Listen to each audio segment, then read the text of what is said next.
আপনি হাসান হাসান করতে করতে অস্থির হয়ে যান। হাসান কি করছে জানেন আপনি? কি হয়েছে নাকি সেটা কর। হাসান আপনার মেয়ের দিকে কোন নজর দেয়। আরে কি করছে সব? আমি জানতাম তো বিশ্বাস করবেন না, আমি পড়ে শোনাই। প্রিয়তমা, হাসান, হাসান।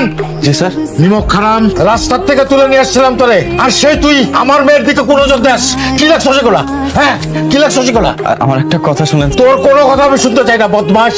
বাইরে বাইরে, তুই বাইরে আমার বাড়ি, বাইরে আমার বাড়ি। আমার বাড়ির দরজা তোর জন্য চিরদিনের জন্য বন্ধ। বাইরে আমার। যাকে একদিন ঘর ছাড়া করেছিলাম, আজকে তার বাড়িতে নিয়তি আমাদের আশ্রয় দিয়েছে। আর যে আমার নিজের রক্ত, সে আমাকে ঘর ছাড়া করে। নিয়তের লেখা কেউ কখনো কমলাতে পারে না।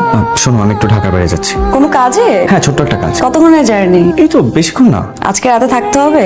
না, যত জলদি শেষ করবো তত জলদি চলে আসবো। আমি ভাবছিলাম যে একটা চাকরি নিব, তারপর বাবাকে নিয়ে একটা ছোট বাসা থেকে উঠে যাব। আচ্ছা, সেটা পরে দেখা যাবে। আমি গেলাম। এই দাঁড়াও, চশমাটা কে নিবে?